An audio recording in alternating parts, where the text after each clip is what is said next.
తల్లిదండ్రులు కావాలని మీ కలను నెరవేర్చుకోండి హెగ్డే ఫెర్టిలిటీ సెంటర్ ద్వారా. ఉచిత మొదటి కన్సల్టేషన్ పొందండి 8807474474.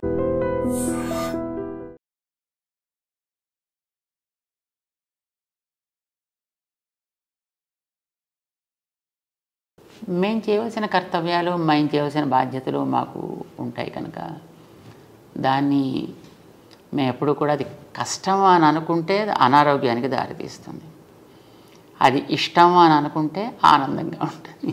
చాలా కరెక్ట్ స్వామి అన్నమాట. ఏదైనా ఇది మనది, మన పని అని అనుకున్నప్పుడు దానికి రాత్రి పగలు, నిద్ర, ఆహారం, ఆకలి అనేవి సెకండరీ అవుతాయి.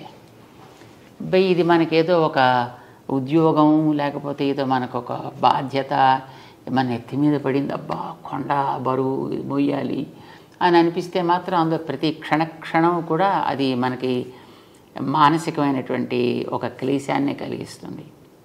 ఏదైనా నాది ఇది అని అనుకున్నప్పుడు అది బహుశా అది ఎప్పుడు కష్టాన్ని అనిపించదు. అంచేత మేము ఏదైనా పనుల్లో ఉండేటప్పుడు ఒక్కొక్కసారి మాకు రాత్రి 1 గంట 2 అయిపోతూ ఉంటుంది. దాని తర్వాత ఎప్పుడైనా ప్రసాదం తీసుకోవడానికి ఒక్కొక్కసారి సమయం కుదరదు. ఏదో బయటికి వెళ్ళి జనాలతో తిరుగుతుంటే ఇంకా అది పూర్తి అయిన తర్వాత తప్ప లోపలికి రావాలి అని అనిపించదు. అక్కడ ఒక 10 మంది జనం ఉంటే ఆ 10 మందిని మనం క్లియర్ చేసేసి వాళ్ళని పంపిస్తే తర్వాత మనం ఏదో మన కార్యక్రమం చూసుకోవచ్చు అని అనిపిస్తుంది. బయట ఒకళ్ళు మన కోసం ఎదురు చూస్తూ కూర్చున్నారు అంటే అది కొంచెం మాకు రెస్ట్లెస్గా అనిపిస్తుంది. సో వీలైనంతవరకు ఎప్పుడు కూడా అలాగే బయట ఉండేవాళ్ళని క్లియర్ చేసేసాకనే తర్వాత మేము మా కార్యక్రమాలు పెడుతుంటాం. కొంచెం ఆలస్యం అయితే అవుతుంది అనే ఉద్దేశంతో.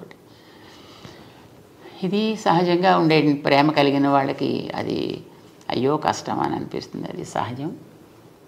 బట్ అది బహుశా మేము అనుకుంటాం అది ఒక రకమైన ఆశీస్సు అని అనుకుంటాం. అయితే స్వామి, ప్రకృతి ధర్మం ఒకటి ఉంటుంది కదా శరీరం మీద. అందుకని మేమేం అనుకుంటున్నాం అంటే మీ భక్తులు, మీ అనుయాయులు మేమంతా ఏమనుకుంటామంటే అర్చక స్వాములు తిరుపతిలో స్వామిని కొలువు అన్న సేవలో ఆశీర్వదిస్తారు. నిత్యైశ్వర్యో భవాని, మీకు దీర్ఘాయుష్షు కలిగి మీరు నిరంతరము ఈ సేవలో నిమగ్నమై ఆరోగ్యంగా ఆనందంగా ఉండాలి అని మేమంతా కూడా స్వామికి అనేక ప్రార్థనలు చేస్తాం స్వామి. అదే అదే అదే మాకు బలం, అదే మాకు నిజమైన ఆహారం, అదే మాకు నిజమైన సంతోషం కూడా కలిగిస్తూ ఉంటుంది. ఏదైనా మనకి ఇందాక అనుకున్నాం కదా, సంతోషము అని అనుకున్నప్పుడు ఏది మనకి కష్టాన్ని కలిగించదు, ఆరోగ్యంగానే మనకి ఉంచుతుంది. ఇంతకాలం మేము సుమారుగా ఇప్పటికీ 40 సంవత్సరాల పైగా ఈ కార్యక్రమాల్లో మేము తిరుగుతున్నాం, చేస్తున్నాం. ఎప్పుడైనా ఒంట్లో ఏదో జ్వరం లాంటిది ఏదో వచ్చి పడుకోబెట్టేస్తే తప్ప, లేకపోతే మనకి సెలవు అంటూ ఏముండదు. Weekly holidays, fortnightly holidays, annual holidays అనే మనకి ఏముండవు. ఇప్పుడు కూడా ఏదో కార్యక్రమంలో మనం తిరుగుతూ ఉండడమే. మనకి 24/7 కార్యక్రమాలు నడుస్తుంటాయి. మాకు ఒకసారి విజయవాడలో ఉండేటప్పుడు అనుకుంటాను, అందరితోటి మాట్లాడేసి సుమారుగా అప్పటికి రాత్రి 12:30 ఎంతో అయింది. అప్పుడు అందరూ వెళ్ళిపోయారు కదా, ఇంకా మళ్ళీ ఇంకా లోపలికి వెళదాము అని మేము అనుకుంటున్నాం.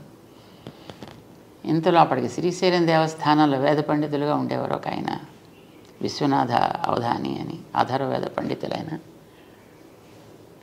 మాకు చిన్నప్పటి నుంచే మంచి మిత్రులు. మన పెద్ద స్వామివారి కార్యక్రమాల్లో వారు పారాయణ చేస్తూ ఉండేవారు, మేము మిగతా కార్యక్రమాలు మేము చూసుకుంటూ ఉండేవాళ్ళం. సో ఆ రకంగా మాకు చక్కటి మైత్రి ఉంది. వారు అప్పుడు ఎటో యాత్ర చేస్తూ రాత్రి 12:30 తర్వాత వచ్చారు. సరే మేము లోపలికి వెళ్ళాలనుకుంటున్నాం, ఇంతలో ఆయన వచ్చారు. అప్పుడు అక్కడ ఉండేటువంటి వాళ్ళు అయ్యో అయ్యో త్వరగా ఇంకా ఎప్పటికీ ఆలస్యం అయిపోయింది, విశ్రాంతి తీసుకోవాలి అంటే ఆ వచ్చిన ఆయన అన్నారు, స్వాముల వారికి విశ్రాంతి ఏమిటి, స్వాముల వారు మా అలాంటి వాళ్ళ కోసం ఎప్పుడు ఉండాలి కదా, అంచేత వారికి ఇదే విశ్రాంతి అన్నారు వారు. మాకు ఇప్పుడు అట్లానే అనిపిస్తుంది మాకు. నాకు గుర్తుంది స్వామి, 91లో అనుకుంటా సిద్దిపేట వచ్చాం మిమ్మల్ని రవీంద్ర భారతిలో జరిగే అన్నమాచార్య జయంతి ఉత్సవానికి ఆహ్వానించడానికని. మీరు తొలిసారిగా రవీంద్ర భారతి ప్రాంగణంలో పాదం మోపారు. చాలా సంతోషం కలిగింది. ఆ రోజు పిలవడానికి వచ్చిన రోజున రాత్రి నుండి పగలు 4:30 దాకా నేను ప్రశ్నలు అడుగుతున్నాను స్వామి, మీరు జవాబులు చెప్తున్నారు. అరౌండ్ 4-4:30 మీ శిష్యులు వచ్చి తిరువారాధనకు టైం అయిందంటే అప్పుడు లేచారు. మళ్ళీ కంటిన్యూ అయిపోయింది మీ దినచర్య. అటువంటి అవకాశం మళ్ళీ రాదనుకుంటాను స్వామి. మీ కార్యక్రమాలు చాలా విస్తృతమైపోయాయి. అది ఒక అద్భుతమైన జ్ఞాపకంగా, అనుభూతిగా, ఆశీర్వాదంగా నాకు గుర్తుండిపోయింది స్వామి. మీరు చెబుతుంటే నాకు అది గుర్తొచ్చింది స్వామి. సమయపాలన అంటే ఇది నిద్రకు ఉపకరించే సమయం అని కానీ, ఆహారానికి నియమిత సమయం కానీ మీరు చూసుకోకుండా 10 మంది మేలు కోసం ఈ ప్రవచనాలు చెప్పడం కానీ, కార్యక్రమ నిర్వహణ కానీ, వైదిక కార్యక్రమాలు కానీ చేయడం, ధార్మిక కార్యక్రమాలు చేయడం కానీ జరుగుతుంది. అంటే సాధారణంగా ఈ ఏదో ఉదయం బ్రేక్ఫాస్ట్ ఇన్నింటికి, లంచ్ ఇన్నింటికి, స్నాక్స్ ఇన్నింటికి, డిన్నర్ ఇన్నింటికి, ఎగ్జాక్ట్గా పడక ఇన్నింటికి, లేవటం ఇన్నింటికి అని అలా పెట్టుకుంటారనుకోండి. అలా వెరీ స్ట్రిక్ట్గా పాటించాడు కొందరు ఉంటారు. అలాంటి వాళ్ళకి ఏదో కారణం చేత ఎప్పుడైనా ఒకసారి కనుక ఆ సైకిల్ డిస్టర్బ్ అయితే వాళ్ళ హెల్త్ శుభ్రంగా అప్సెట్ అయిపోతుంది.